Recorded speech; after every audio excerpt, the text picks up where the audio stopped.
Hi, good evening. My name's Andrea Gartner, and I'm manager of City Center Danbury. And welcome to tonight's program, continuing the conversation, building downtown Danbury into a music city.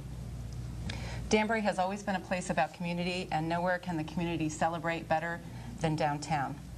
As manager of City Center, my job is to institute the principles of organization, design, promotion, and business development according to the National Main Street Revitalization Program for Main Streets USA.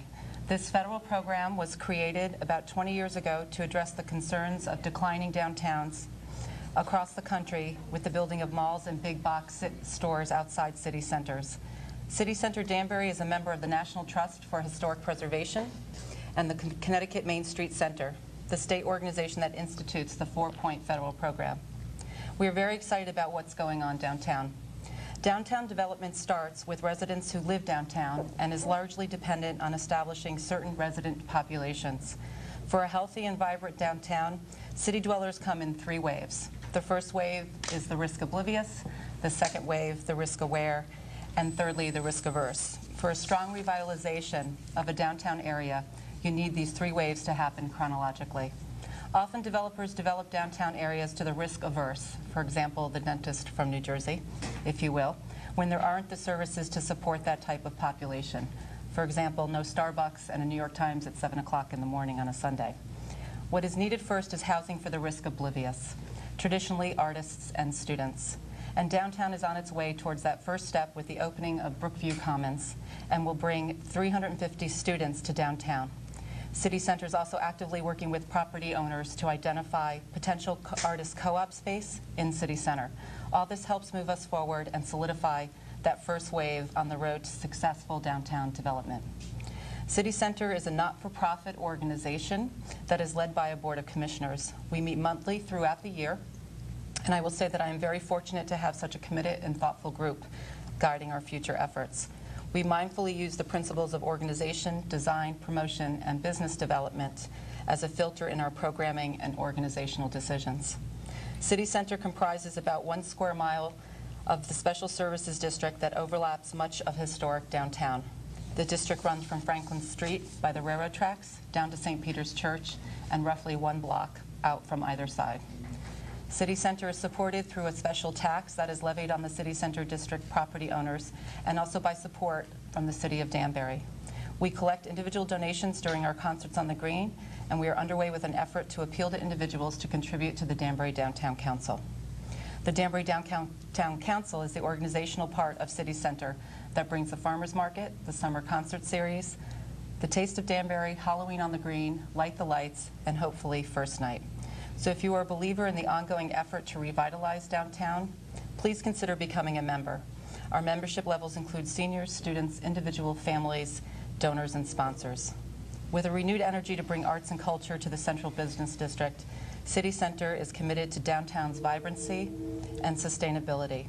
For more information on what's going on downtown, you can visit our website at citycenterdanbury.com. And now our guests. First we have Bob Garcia, who's the Assistant Manager and Director of Special Events and Community Relations for the Danbury Arena in Danbury, Connecticut.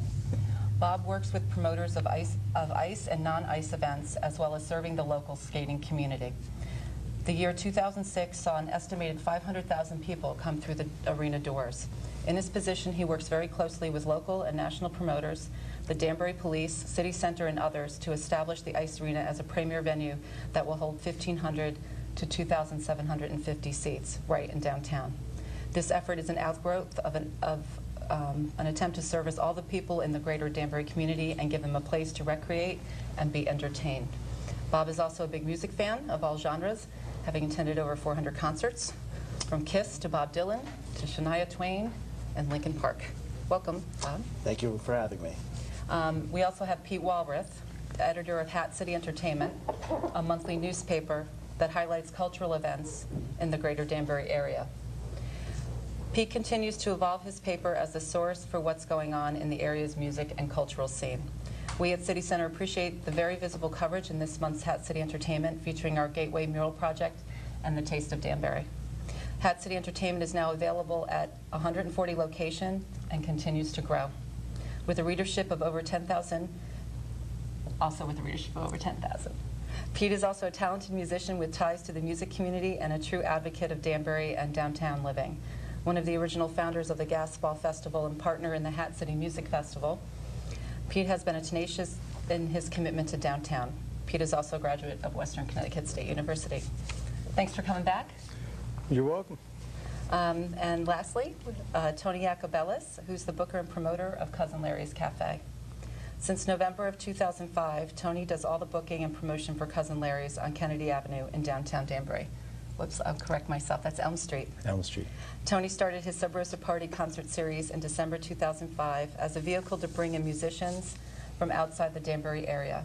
He has worked hard to establish a solid and consistent rock music scene at Cousin Larry's.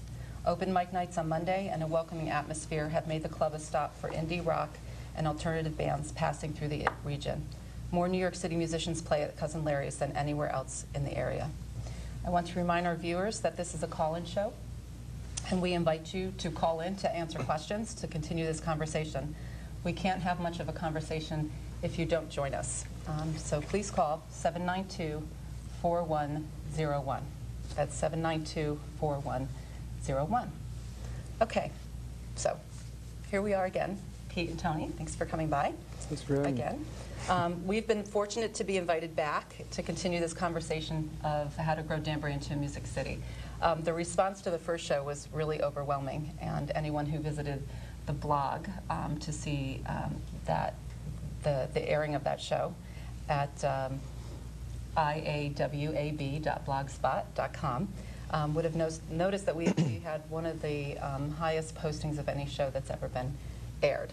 A lot of that discussion centered around Sub Rosa and what you're doing, Tony. So maybe we can start a discussion about, I know we're talking about building Danbury into a music city, but I want to hear from each of you what that sort of evokes when you picture Danbury as a music city. Well, I think first and foremost, I picture shows happening more frequently, starting earlier. That's something I'd love to see happen. Seems to have, at least where I'm at on Elm Street, we have quite a bit of a late crowd.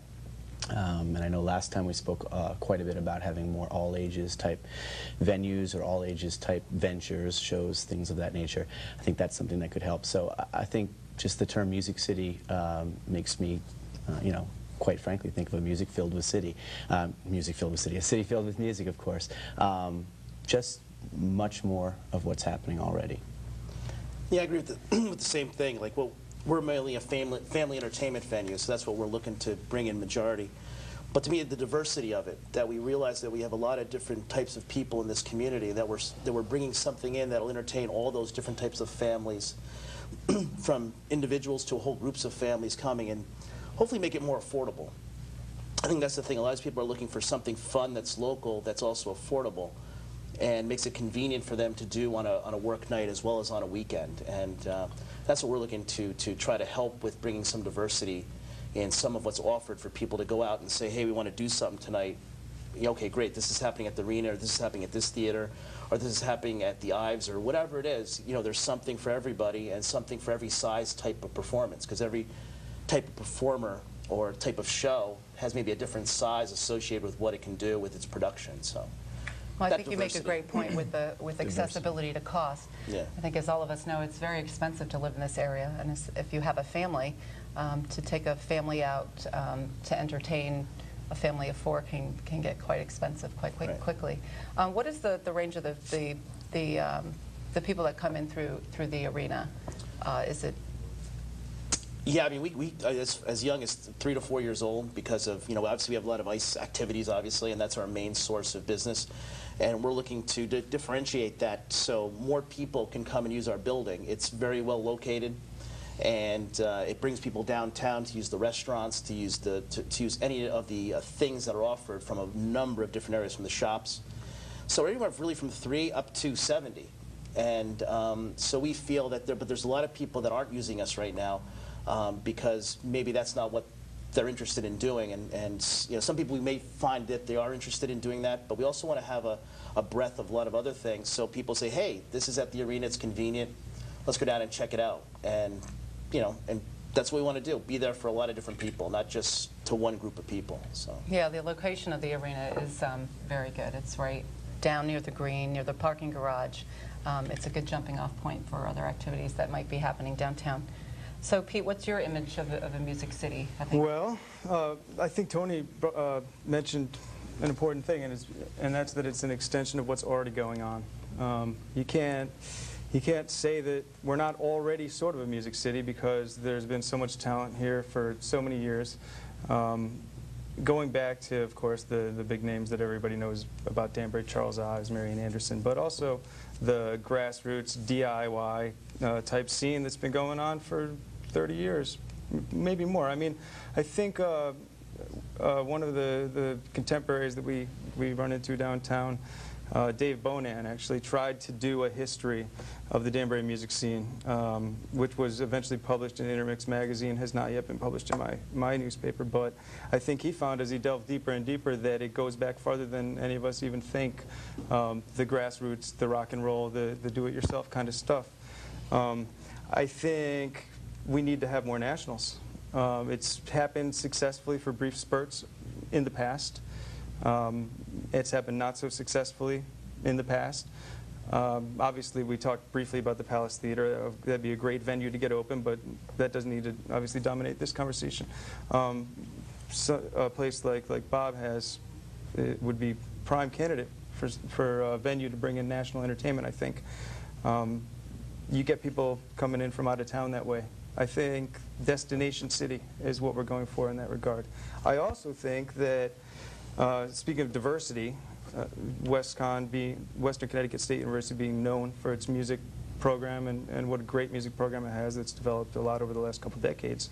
I know that they've been pushing to institute a master's program in jazz performance, and I think it'd be real nice if there were more venues for jazz musicians to play as well, because you're going to attract master's candidates to a town where they can have gigs while they're going to school. Right, there used to be a place, Blues Alley. Yeah, Was, and Hat really City sure Ale exactly House when that's had a little run, and there was Dixieland at Tuxedo Junction on Sundays, you know, 6 to 9 or something like that for years. So I mean, it's happened before, but definitely we could use not just more venues for rock and roll, not just more all ages venues, more venues for everything. And also more venues for local musicians to play. Absolutely, and the kids will support that. The students will support that just as much as they'll support the rock and roll Do you stuff. do any programming like that, Tony, where you have invite local musicians to come in and just pick up and play? At the club? Yeah. Well, I mean, we do have the open mic, and then we have something called the Tuesday Free Jam that is run by Jonathan Chapman at Cousin Larry's, which is more of an invite open jam, I think is how you would put it. But no, most of what Sub Rosa Party's been and my booking endeavors have been putting on shows, putting on performances where artists come through with their half-hour set or their 45-minute set, and they're put together with other artists that I think will mesh and gel correctly. So not so much just open, free stuff, but it'd be neat to try. That I'm would be always neat. open to new ideas. Would you play? Sure. Yeah, Pete's done a lot of that stuff. I mean, whether it's been at the City House Always and happy also to play. at Larry's. I mean, I think some of the artists in town get together. Yeah, and definitely. we'll take a Wednesday night, so you know, or Thursday or whatever In it fact, is. I played last Tuesday at Jonathan's There you go. thing. So Well, there you go. Now, you're also a guitar teacher. Yes. And you have students. And I know you've said this also in the past about the need for them to be able to experience the local music scene. I mean, what do you feel Sure. that they need or that they want as being part of the community? I'll be honest. I don't know that that's probably the #1 thing we have to get through to help promote Danbury as a music city, as you say. But obviously, it's useful to have kids have places to play. I know there's some teen centers around. I know Danbury had the Empress for a while. Unfortunately, that's no longer. But I would certainly be the first to say that kind of stuff is great and necessary. I also think that a lot of the teenage experience happens in garages, and so therefore that will be fulfilled by the ones that want to play. Yeah, there was an event, I can't remember exactly when it was, with a group called Kids Aids, and it was basically a regional Sure. garage band competition that was raising money Sure. for There's the, organizations. what is it, Rock on America too, that they're running, is it over at the East Coast? You know anything about that? Something Rock America, yeah. Rock America? Something like yeah. that. So there, Not there, too there familiar. are a few programs. There could always be more, of course. I think the thing too is making it so we regularly get this combination of national acts, local stuff, and everything in between. And so people start expecting it. So every year they start opening a thing, okay, what's Yeah. at this place, what's at that place? And they start expecting it from the standpoint of certain times of year, certain venues. Obviously, the Ives is not going to host a concert in the middle of December. Obviously. But it will be Yeah. in the summertime. You know, so, but they start looking for stuff like that. I know I've done that with plenty of venues from New Jersey and out west in Utah, where it's just like you start looking for that summer concert series or who's playing the winter shows. And it comes with regularity, meaning people are expecting those shows. They expect some local component of our artists and get up and do the open mic or some type of novice thing where people can win awards or win guitars or whatever. Plus the mid-range national touring acts and then the higher range national touring acts and stuff like that. And then they start expecting it and they start looking for it as opposed to keep trying, like it goes away for a while and then you bring it back and then you sort of got to build the awareness and then it goes away. Absolutely. And then you got to build the awareness again, Yeah. so you're constantly restarting the whole engine as Reinvent. opposed to just keep it flowing. So then as a music city, we would have to create our own calendar, a coordinated calendar of events, or just a... Perhaps a coordinated calendar, perhaps just coordination. I know that in the late 80s, early 90s, there was a, I'm not sure to the level that it was official, that it had a name or not, but I know it may predate City Center. Maybe City Center was an outgrowth of it. I'm just speculating. But I know there was a coalition of bar owners that were pooling resources. There was billboards on the highway that their resources were being pooled to buy, and Danbury was marketing itself. I think that you know, was under collect- the umbrella of the dining and entertainment. Sure, business. Yeah. sure. I'm And not that quite. would have been sort of you would in- know better than I. along the same lines However, as I can the- tell you that it was working. You would walk out of any bar on Ives Street on a Wednesday night or a Thursday night, and there'd be a line 200 deep to buy a hot dog. And I know that the coalition fell apart. I'm not sure why. I wouldn't think it'd be appropriate necessarily to get into that on this show, but it was noticeable. I think the impact that it had while people were, you know, sharing a common goal like that. Yeah, I think whenever organizations or people pool their resources, that there's a greater whole that Sure, as the some bundle of call- twigs is stronger than the twigs individually. It's, Yeah, or like rope, right? All Right. those individual strands. Bob, you're not really from this area. You're new to the area. Right. Having taken your position over at the Ice Arena about 1.5 years ago. Exactly, yep. And so, as someone who's coming in from outside the community into Danbury, what is your perception of the music scene in Danbury? Well, the thing that stood out to me is, you know, I compare a lot to Utah, where there's a lot of isolated cities and towns and stuff like that. But to me, I would like to see us a little more fanfare, I don't know, a little more visual, like some more marquees and places where people, because we have like a lot of the great rock magazines or musical magazines that have a lot of the shows, but just something as people are driving through the streets, they see like a billboard of upcoming events. That's Or what you Sure. were just saying. yeah, I mean, we don't have a Same. downtown movie theater or anything like that with the big, you know, I always love those old-time marquees and the lights and the color, and it's, you know, the fanfare that's associated with that, and people like actually look at those as almost actually key points of viewing as they say, hey, you got to go to Danbury, you have to drive past so-and-so theater and see their great marquee. And then something right up there, you know what's Yeah. coming and you know what to expect. Yeah, it just had some personality. I guess that's the word to the whole thing. It says we're psyched about what's going on here, too. Yeah, yeah. We want you to come. And it makes it Think fun. we can you know? talk Larry into putting a marquee up? Sure. Yeah. He's got to pay We for do it. have a caller, so we'll take a call. Hi, you're on the air. Hey, Andrea, what's up? It's Justin Mazzarisi. Hi, how are you? All right, I got a showdown over and we've also talked personally about XCI and what the music scene down in Danbury. Right, and I think you know most of the people at the table, too. Yeah, like I was reading the Hat City Press today, and I'm actually in Sono, so I haven't had a chance to actually see what you guys were talking about tonight, but you know, I just wanted to comment on down there, too. What have you guys been talking about? Oh, you mean you're not actually viewing as we speak? Yeah, I'm actually in South Norwalk right now. I wanted to view tonight, but things led me to South Norwalk. I saw a friend and whatnot, but so I couldn't see the show. But what have you guys been discussing? Well, we're talking about building Danbury into a music city and what that might mean. So what would that mean for you, Justin? It as a general manager of XCI, like, it means a lot because, interesting story, a record label actually came into WXCI the other day, maybe about 2 weeks ago, a promotional tour from XCI to WRIU in Kingston, Rhode Island. And us at XCI and WRIU at Kingston, Rhode Island, WXCI is the third highest rated college station between Connecticut and Rhode Island. It goes UConn, WRIU, and WXCI. So I kind of ride home with them, and we talked and whatnot. So, I mean, it's definitely a hotspot, and there's definitely potential you built, especially with the train station right there. Right, that metro stop is very popular. There's lots of people coming and going. They've put commuter parking there, so it's downtown's really become accessible by rail. Yeah, exactly, and that's something that I realized too, living down in downtown. But you know, speaking from XCI's biases, it's potential to be a really big place. Like, I was looking at my friend's MySpace today.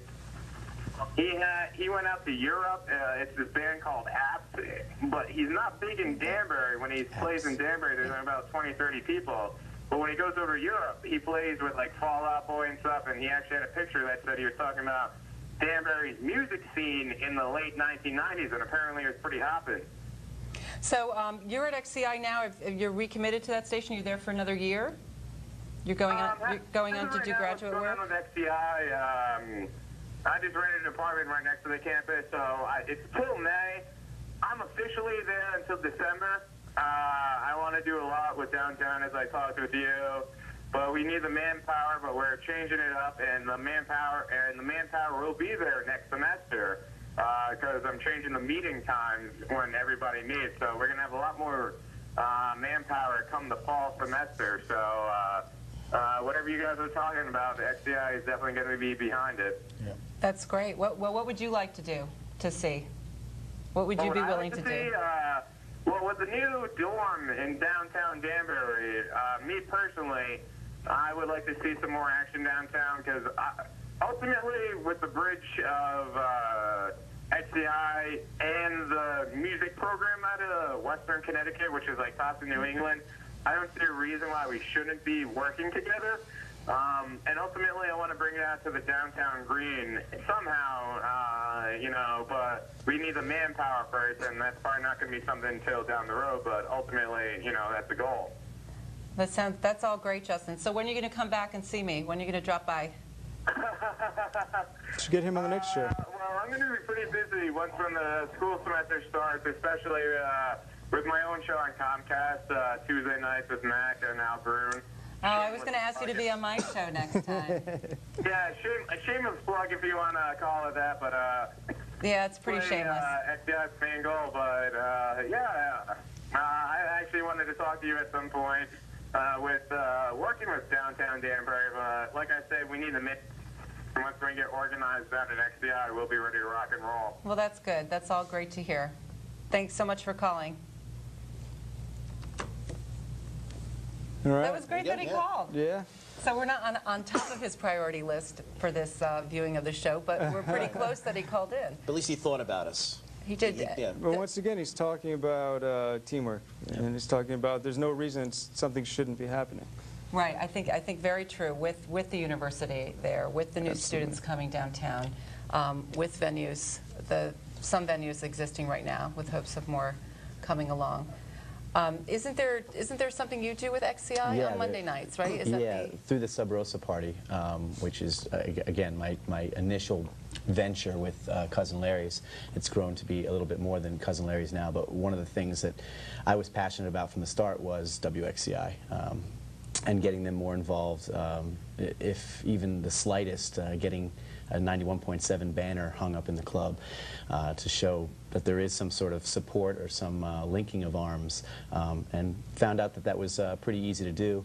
And you know, in the process of trying to find out exactly what I was trying to do, I was thinking primarily about the artists and what I could offer them that maybe other clubs couldn't offer them. And one of the things that I came up with was, using WXCI in that way. So a lot of times there's actual live performances on the air. So a band coming to town not only gets a show, but also gets to perform on the radio. And as they leave, leaving CDs, get some spins. So it's not just that 30 minutes while you're on stage in Danbury. When you leave, your single is spinning for the next couple of weeks. Now, is that pre-recorded? Is that a simulcast? It goes back and forth. It's Mondays from 5:30 to 7 p.m. Doing the live bands is a little bit more of a chore, so we jumped to Saturdays where we could actually record it and get everybody sounding the way they should. But it really is touch and go. It depends on what we're doing. A lot of times it's just, this past Monday I had an acoustic performance. Which lends itself to Which was to perfect. that, yeah. And in that case, we did it live. We had two of the guys from Failures Art, who are performing this Saturday, come in and actually use the radio station as a promotional tool and say, hey, we're acoustic right now, but this Saturday we'll be electric, and got to spin some of their friends, spin some of the other artists that were on the bill. And you're getting a cooperative response from the Exactly. from the university. Sure. I didn't realize that the signal in XCI was so strong. I know that you had, I think you had mentioned that to me once, Pete. But to I think think that it it's improved. the third rated in the, I mean, we're going all the way to Rhode with Island. the internet too. I mean, the internet changes things now. Anywhere you get an internet connection, you can listen to WXCI in real time.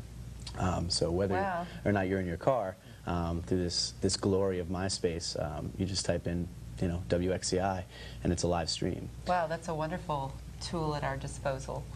Which for gets downtown music. WXCI some promotion as well, because as we bring in a band from Massachusetts, or we bring in a band from California, with enough time to promote, they're letting their core fan base know, hey, by the way, you can be listening, or you could be calling in, and then more people are learning about the radio station and the college and Danbury in general. Yep, and now with the train station right there and the metro stop, we can certainly get everyone downtown. One thing that Justin mentioned was the tying in, using WestCon, the music program, which is a topic near and dear to your heart and something that you brought up at our last show, and maybe revisiting the Gas Ball Festival, the Hat City Music Festival, and trying to create a music festival, but not just a music festival, but something that might have a professional development component to it. Because I think that really sort of... In terms of working with the university on that level? Yeah, Justin Yeah. mentioned something like that. By the end of the spring, maybe being able to work That'd be with great. something, do something on the green. I mean, we have our summer series that we program. Sure. This season it was 30 concerts, and it would just make a lot of sense to Absolutely. give Years the ago, university actually, and I need to clarify something. I was not one of the original founders of the Gas Ball Festival. Okay. Why would I think you were? Or- Well, no, I had a lot to do with it for many years, but I was Okay. not one of the founders. I believe it was founded by Craig Colarusso, who was a China Brookfield Pig. guy, and maybe in conjunction with, do you know who There were that team a bunch was? of them. Dan Bishop, I think, might have been involved. Maybe There was Chris a bunch of Rainey. them, but yeah. Chris Rainey. But anyways, just wanted to clarify that. As far as working with WXCI, when we did the Gas Ball, we attempted that many times. It worked to varying degrees of success. WXCI has come a long way in the last 10 or 15 years as far as getting themselves reorganized into what the machine they were in the late 80s, early Yeah. 90s. It had really, it seemed to me, and this is just perception, but it seemed to me like they had sort of crested and then ebbed a little bit. But And do you see any outside forces at work there? I mean, is it just something that was generally going on it's- downtown or in the community, or? I think for a while WXCI was operating solely on manpower. right. Which meant if there was not a live body in that studio, there wasn't a live show happening. So Now they have their 24-hour that thing became going a on. scheduling issue, where there were times where you could turn on 91.7 and get dead just- air. But it seems to me that they've gotten their live broadcast capabilities much more together, it's- and it's they've been out 100%. to events, and they've been doing it. So They have. I mean, there's no reason. Justin's been to my office twice already, and I Yeah. think the fact that he's called in tonight is certainly encouraging. Yeah, absolutely. And we're trying to get more involvement from the college as well, trying to come up with things that'll service the college community, other than the fact the WestCon's hockey team playing at our arena. And so again, looking at some of those things, because we see that as an important group of people that are right by our building, and hopefully we can come up with some more stuff that they can use it for their entertainment and fun. So. That's wonderful. Well, we're going to take this moment right now to take a short break, and we'll be back with you shortly.